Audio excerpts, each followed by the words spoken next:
Hey guys, this is Spencer. And this is Misha. And we're in Periphery, and you're watching the Seen But Not Heard podcast. Hey everybody, you're watching another episode of the Seen But Not Heard podcast. My name's Phil. We are at the Bottom Lounge in Chicago, and joining me on the podcast today, we have Misha, the electric light bulb monsieur, who was voted the 23rd most influential person in Brown Magazine, as well as Spencer Sotelo, whose voice goes up like an angel and down like a wounded ox. Thanks for coming on the podcast, you guys. How are you doing? Man, thanks for having us. Thank you. Should we look at the camera right you? You know, why don't we... whichever you prefer. Really? Yeah. I can do it. Yeah. This is you got to take ownership of this. This is chill. I could see myself. See, the camera is set up with the screen facing us, so I can see it's a mirror, but a weird mirror because now this looks like it's like opposite. Yeah, it's opposite. Yeah. Amazing. Yeah. Technology. Let's talk about the recent tour that you guys just wrapped up with Dream Theater. What was it like playing with a band that's as popular as Dream Theater is? Spons? You know, it almost didn't seem like it was even happening, like until that first day we went on tour and saw how big the venue was and just like the size of the stages. Like, you can't really prepare yourself mentally for something like that. You know, somebody tells you, oh, you're going to be touring with Dream Theater. It's like, no, okay, right. You know, like this is really happening. Like, we showed up and it was just like, the size of the stage, the size of the crowds, it was unbelievable. It's better than anything that we've done to date. So it was really cool. It's very surreal, but it's also really...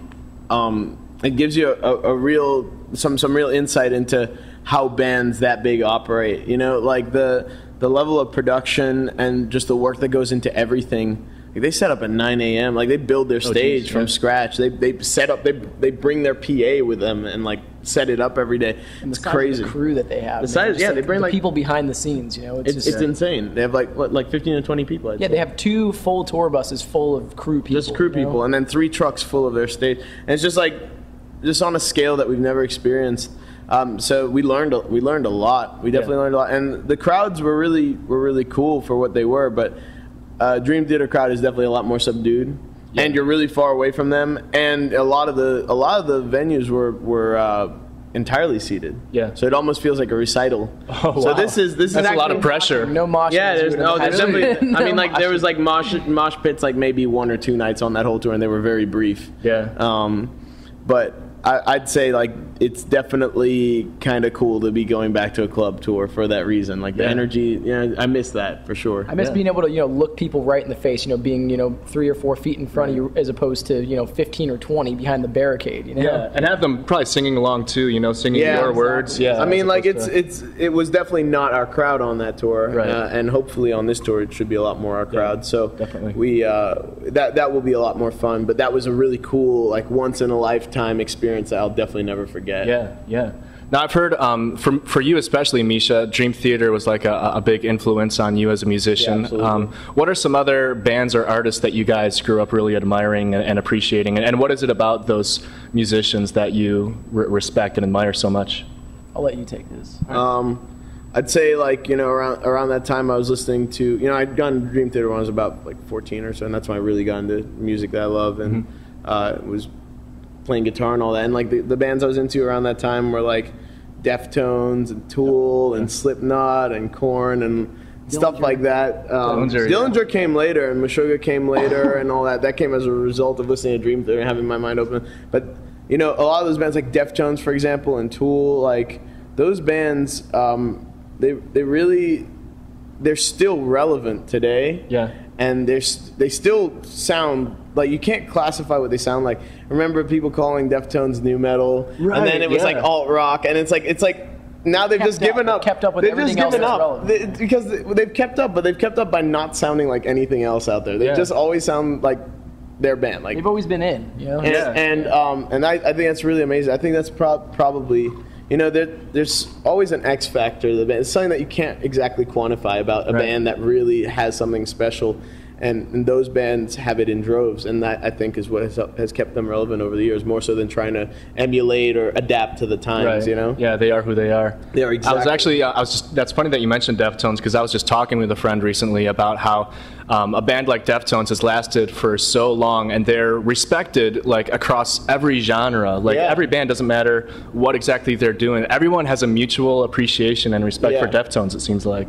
Oh, absolutely, man. Like, I mean, and they're dirt simple, but just in the most beautiful way, and it just shows you how simplicity can be like just as amazing as like something that's complex.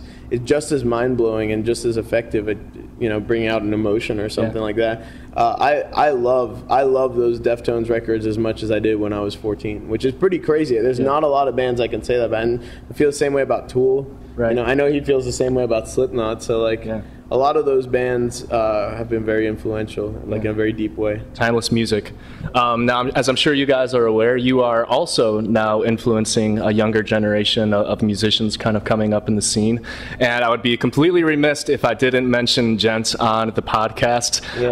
Tell me, when was the first time you started hearing people talking about this thing called Djent, and what was your reaction to it? I mean, it was on the forums. I would post using that word as the onomatopoeia, which it is. But then I saw people posting it, using it as a genre, and I remember for like the better part of a year I tried clearing it up whenever it would come up. Then I realized, like, if people believe something, it doesn't matter. So it just is a genre now, I guess. No like, use arguing. Whether you want it to be or not. Like, I don't particularly think it should be a genre because I don't even know what it is. I hear bands every day that I'm like, they're a Djent band? It's a very loosely used term. Like, I feel like if you have any sort of progressive vibe to your band, and you're new, if you're like new, hand mutes and stuff, like anything that's well, not even, because people call Scale the Summit Djent, and they're like 70% of what they play is clean. And it's like, well, damn, they're not even remotely, but because they're modern and progressive, like people will associate with that. And you know what's kind of cool about that is that we do get grouped in with a lot of bands that we respect, a lot of our peers that we respect. So in some ways it's kind of cool because you do get grouped in with really cool bands, but as a genre, I'm not entirely sure what it is. You know? Does that frustrate you? Because, I mean, obviously, as a progressive band, that's kind of the nature of the beast, is you don't really want to be, like, kind of labeled as a particular thing or have people recognize you as just one thing. You want to be progressive. You want to do different things. I think that by very definition of being progressive is just you're doing whatever the hell you want. That's why we're a progressive band. People label you whatever you want to. I mean, it doesn't matter. It doesn't matter. It doesn't affect what we do, and it doesn't affect our approach. It's not like because someone started calling us this or that, oh, now we have expectations to live up to. The only expectations we have to live up to are the ones that we create for ourselves, which are just like, does this sound cool, you know? And with a progressive label and a progressive approach, it's kind of like, oh, well, there's no limitation. There's nothing that's too weird or crazy to put because it's just progressive. So that's our approach. Now, you guys are working on your new album. Tell me a little bit about what the writing process has been like this time around and the recording process with this. Before he gets into the whole process, we actually just finished the album last night. Before we got on the bus, and we technically didn't finish it. It's being mostly the mix is being worked on right now, but I mean it'll be done by the end of the night, and mastering will be ready in the next week, and it's out there, but we don't have control over the very last final steps of it. It's kind of stressful, but it is stressful. We don't know what it's going to sound like exactly. Everything is done being recorded and set up. You know, it's ready to go. It's in other people's hands right now, which is a very strange spot for me to be in personally, because I took care of everything on the album and the EP. So that is kind of stressful, but at the same time, somewhat liberating because it's like it's out of my hands. So whatever's going to happen is going to happen. There's nothing that I can do, like wishing that it wasn't like this isn't going to do anything. So I just got to get ready to play a show tonight. You know, that's what I'm worried about now. Focus on the next thing. Because I haven't actually practiced because we were recording so much. So Now, Misha, on the last album, you wrote most of the instrumental parts to that, right? And I've heard that this time around it's been more of a kind of a cohesive group effort. Was that a natural thing? Did that come about naturally for you guys? A lot of the ideas are based off of my songs, but the idea is just like they were snippets and we're completing them. So that's where a lot of the other guys had their input, and just in general, trying to have as much input from the other guys as possible. Whereas before, it was just trying to get an album together, and it was my songs, it was my project, so naturally it would be all my songs. It's just because there's a group of people and they all have ideas and good ideas of that, they just naturally will sort of come together, even though the basis is mostly like my music. But we did we do have one song from Haunted Shores, which is my project with Mark Holcomb, and Spencer happened to sing on that track, so it kind of got inducted into Periphery, because apart from the fact that it did fit the vibe of the album really well, it is the three members who wrote that song are in Periphery, so like that is one song that has a lot of collaboration on it, which is really cool. Yeah. Spencer, I'm interested in your story a little bit, because I'm not really familiar with what you were doing before you joined Periphery, or how they found you, and talk about what it was like, especially on that first album, kind of being thrown into it and having to sing other people's vocals, and now having a chance to write your own. That was probably the most stressful point in my life ever. Like when these guys found out about me, it was through their old singer Casey Sable, because I was friends with him. I talked to him online a lot, hung out with him a couple times, and he kind of got me the audition. And I was just washing cars before that. I was like this mobile detailer. I had to fly out to the East Coast to meet these guys for the first time. They literally picked me up from the airport, drove me to Taylor Larson's studio, and were like, "Okay, try singing on this track." It was like instantaneous. Wow. It was just like I was like ready to pull my hair out, But it was really cool to be thrown into that position, and then a few weeks later be done recording an album and just getting thrown out on the road. It was cool because I had to learn for myself, and I had to learn fast, So I put a lot of work into it. Yeah. And now, like this time around, having more ownership of things, is that a feeling of comfort for you? Are you kind of ready to take on and embrace this role? Absolutely. All the vocals on this new album that we're about to put out, I did all the vocals for them. And you'll really be able to hear it, Well, you did, but you wrote all the vocals this time. Well, yeah, I wrote all the vocals. Thing, it's like they're all the parts. And you'll really be able to hear the difference. There's a lot more feel, and even just my performance on it, you can tell that I believe what I'm singing rather than singing something somebody else wrote. Or singing something that's like not in your comfort zone. Yeah, exactly. I'd say that probably from the first listen on the album, my bet is that people. First thing they'll take away is like, wow, like the most improved member is Spencer. Yeah, that's exciting. I'm ready to hear it. Yeah. Cool.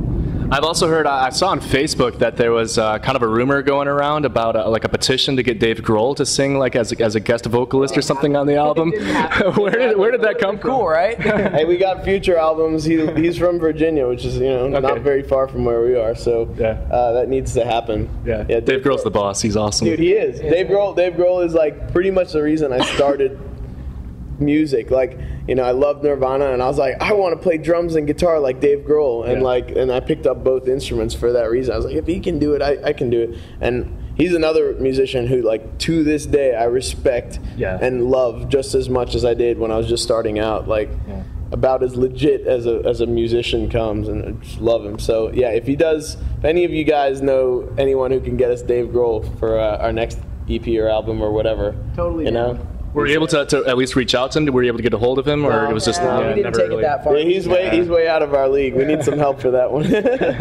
Well, I have a few connections. I'll see what I can do to help you guys out. All right, we'll talk after the podcast. Yeah. I always like to close off these podcasts by giving the artists a chance to promote anything, or just let their fans and friends know about anything, whether it's band related or not. Is there anything you want to plug or promote or tell people about? It's my birthday tonight, and I'm breaking edge. Yeah. Breaking edge. Buy me drinks. Buy me drinks. Other than that. Everyone's going to be watching this and be like, damn, that was like, I wish I could have been there. A couple months ago. Yeah, exactly. Yeah, that's true. It'll be way too late.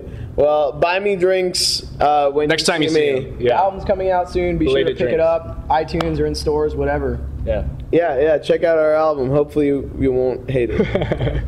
Right on. Thanks you guys so much for coming on the podcast. Thank you guys for watching another episode. Periphery. Love that shit.